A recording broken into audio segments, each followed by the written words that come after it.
Bueno, ya de retorno en su programa favorito de esta hora, en un 2x1 Express.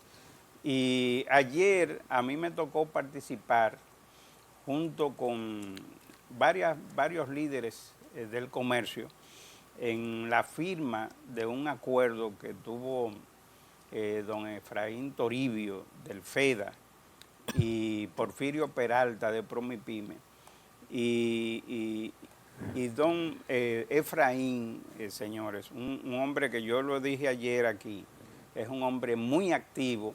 Él le está dando el seguimiento apropiado. Así es como tienen que estar todos los ministros y todos los que están en el gobierno.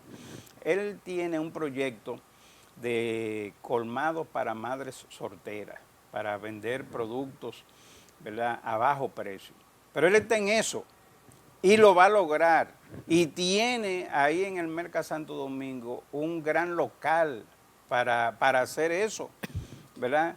Y además le está dando el seguimiento. Vamos, ayer se firmó ese acuerdo con Porfirio Peralta porque los negocios que entren dentro del esquema se le va a dar las facilidades de unos 100,000 pesos, ¿verdad?, de crédito para a tasa cero, para que puedan movilizar el negocio, evolucionar, conseguirle los productos a bajo precio al consumidor.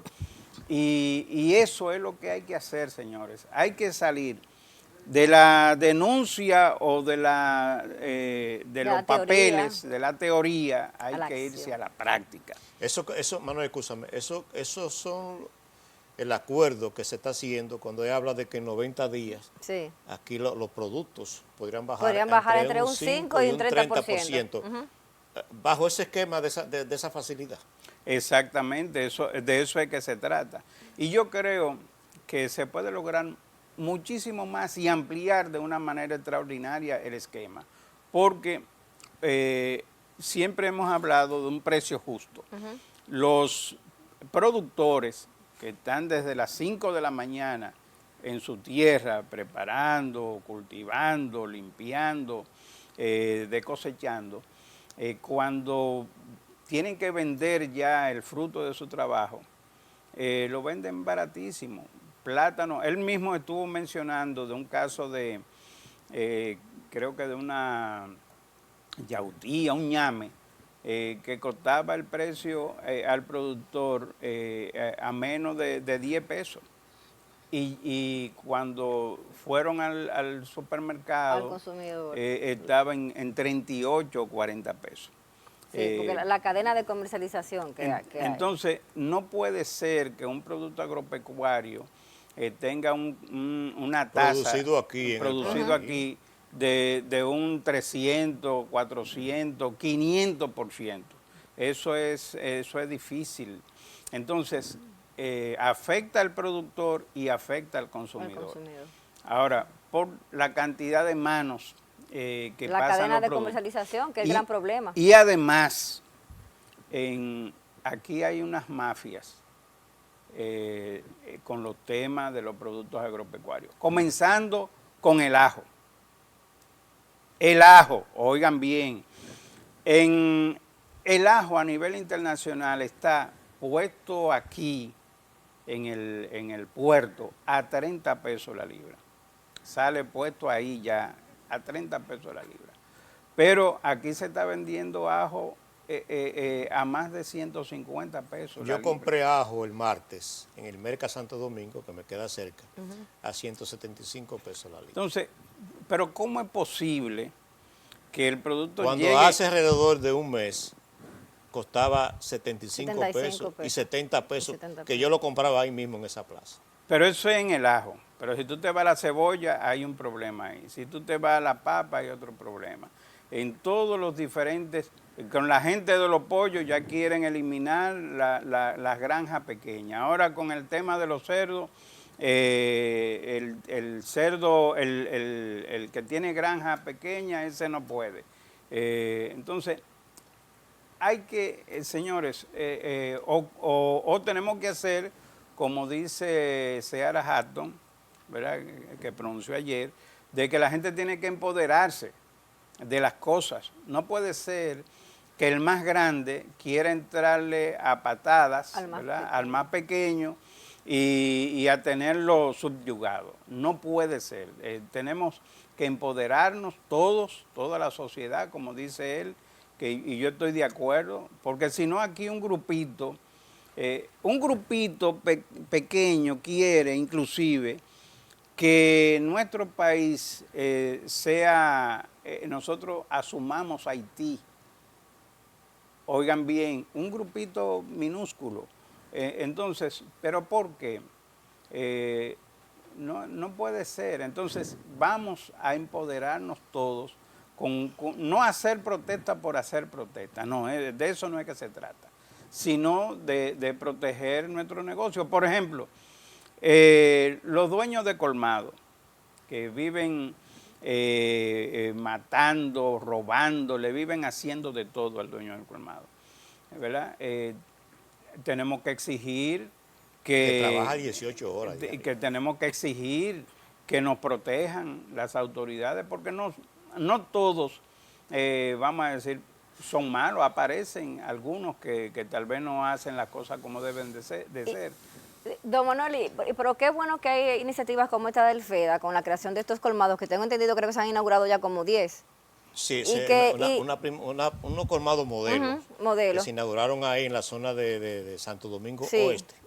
Pantoja, Alcarrizo, Herrera. Esos son de madres solteras. Sí, y qué bueno que esta iniciativa puede contribuir a que los productos lleguen desde el campo al consumidor y eliminando esa cadena de intermediación, que esa es la idea. Exactamente. Y de verdad se consiga reducir los precios de los productos básicos, que están bastante caros, la verdad. Así es. Mira, y hablando precisamente de eso, de los colmados y eso, ¿cómo está el tema de la informalidad y algunos temitas económicos que sería bueno que hablemos un poquito? Bueno, creo que por todos conocidos que recientemente en esta semana el gobierno convocó a un diálogo para estudiar las 12 reformas que se necesitan, y una de ellas está el tema de una reforma fiscal, que es sumamente necesaria para el país, porque necesitamos crear un esquema impositivo que sea más fácil para incentivar la formalidad que está, ya que la informalidad es demasiado alta. O sea, más de la mitad de la economía dominicana es informal. Y el esquema tributario que tenemos influye muchísimo en eso, porque es muy complicado. Es costoso para una empresa y sobre todo para las pequeñas y medianas, que son el 97% de la economía. Hay una gráfica que la hicieron la gente de la CRES. Que ojalá que el director la pueda poner donde está la informalidad. Bueno, ahí están los días que la complejidad que tiene aquí el esquema tributario, el sistema tributario.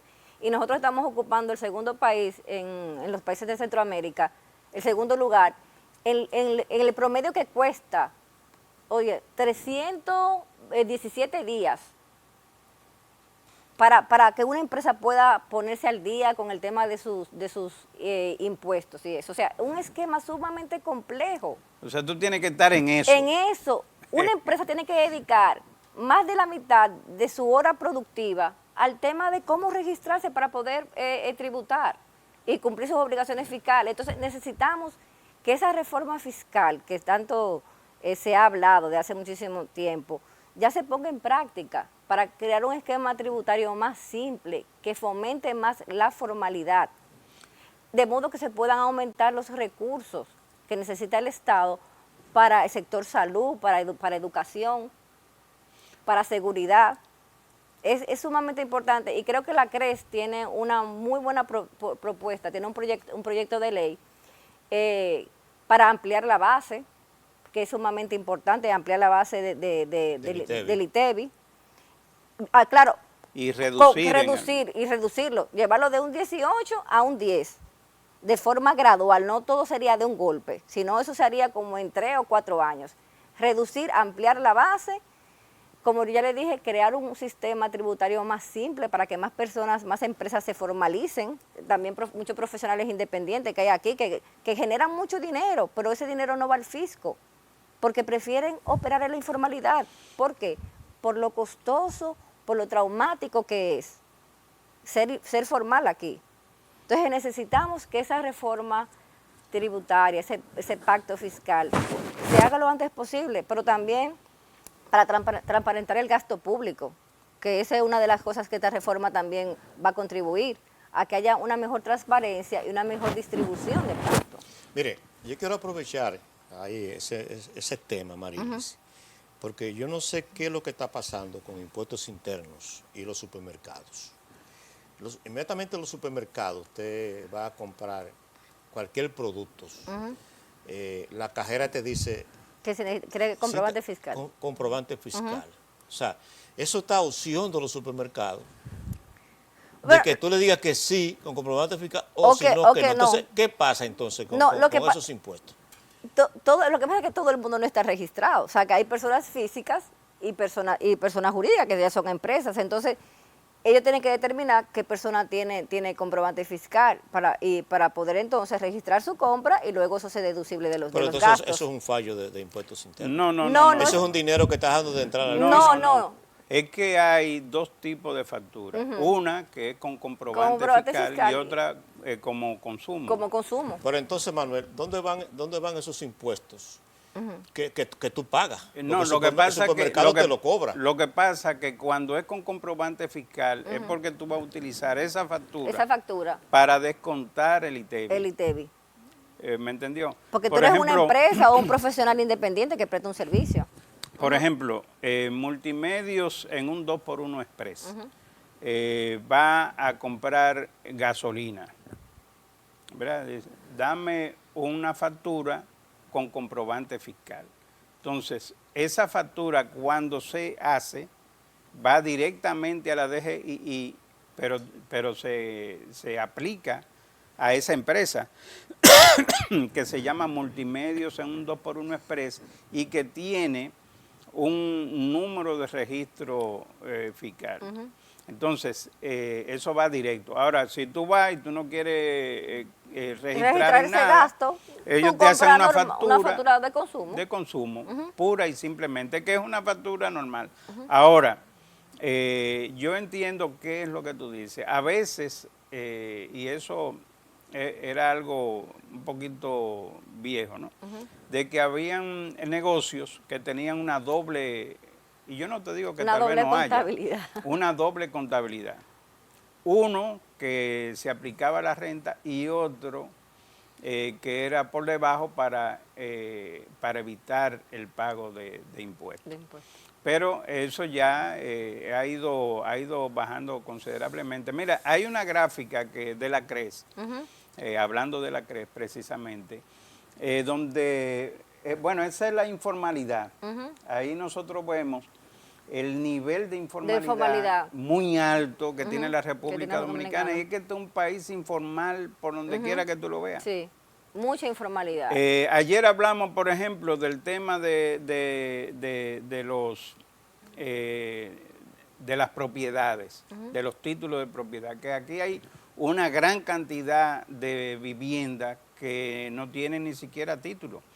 Todas esas casas de ahí, la mayoría de las casas de los Villas Agrícolas, Villa Consuelo, Luperón, Sánchez Payá, la mayoría de esas casas no tienen título de propiedad. Igualmente por ahí por los Minas y todo eso. La informalidad campea en la República Dominicana. Y la cantidad de negocios también que hay. Y muchos son de que formales, pero usted va a comprar con una tarjeta de crédito, de débito, y te dicen que no. Que no. Entonces, por eso es que se necesita el tema de la reforma fiscal, para transparentar todas estas cosas.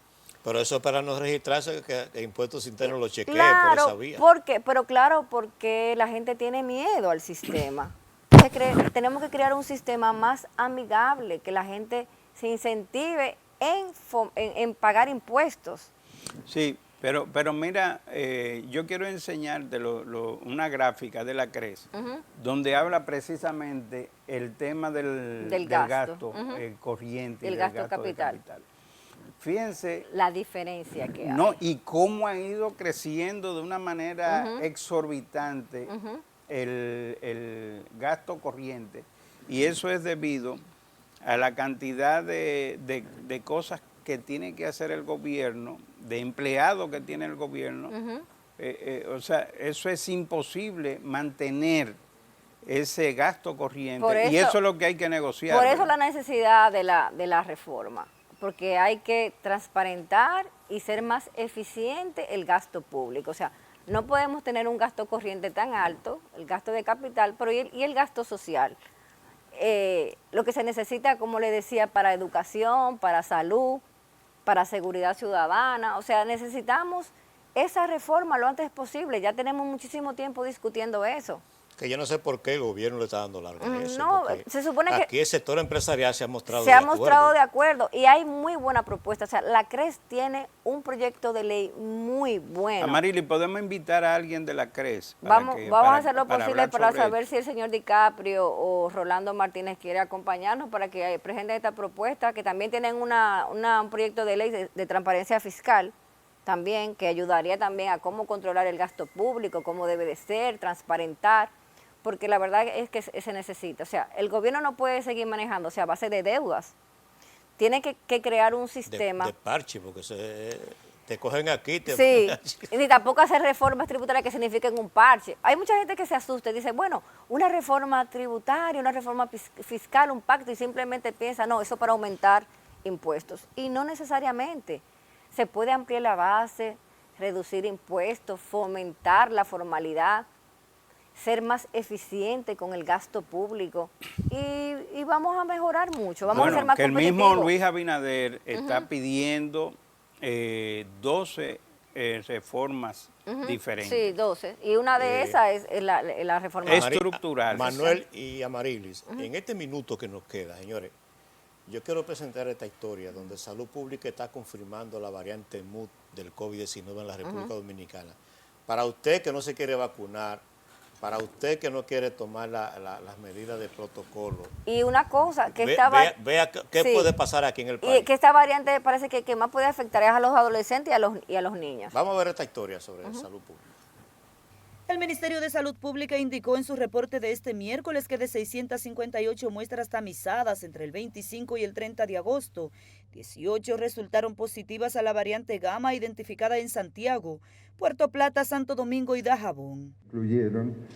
Esta información me fue proporcionada ayer en la tarde, vale decir, tenían menos de 24 horas en que se tomó la muestra y se pudo procesar e identificar las variantes. Gamma sigue siendo la variante predominante. De estas muestras analizadas por el Laboratorio de Referencia Nacional Dr. de Filló, también se identificó un caso beta en Espaillat, mientras que 25 corresponden a mutaciones desconocidas y 614 a otras que no son de preocupación. Asimismo, el Ministerio de Salud reportó que en Santiago y el Gran Santo Domingo se sigue registrando un aumento en la positividad, que aunque es leve no deja de ser motivo de preocupación. Que por fecha de inicio de síntomas para la semana 34 tenemos una tasa de reproductividad del 2.0. En cuanto, cuando lo vemos desde la fecha de notificación, vemos cómo hay un leve incremento y sobre todo superior al que presentamos con la fecha de confirmación, y este es con la fecha de notificación a la semana 34, donde se sitúa el R0 en 2.44. A fin de evitar la propagación del coronavirus con el inicio del año escolar, el Ministerio de Salud dijo que junto al de Educación realizará pruebas PCR a todos los maestros. Asimismo, indicó que se continúa con las jornadas de vacunación casa por casa en las zonas más remotas. Mientras que las autoridades sanitarias indicaron que durante 54 días consecutivos se han estado registrando diariamente menos de 500 casos de COVID-19. Desde el Ministerio de Salud Pública, Rosalba Escalante, EN Televisión. Muchas gracias, Rosalba Escalante de EN Televisión. Señores, ahí está para que cree que ya el COVID... Sí, que el COVID ya está terminado. Y ahora que inician las clases presenciales, que tienen empezado esto, entonces hay que tener mucho más cuidado. Aunque claro, yo tengo mi reserva con este tema de las clases presenciales, porque los niños en los barrios, en los residenciales andan como si nada, pero hay que tomar control sobre el tema. Así es, y por suerte están anunciando también que los profesores se les va a practicar pruebas PCR para determinar si está negativo. Bueno, se acabó el tiempo, José. Así es. Así que, amigos, será hasta mañana a las 8 de la mañana en un 2x1 Express por aquí, por 14 TV.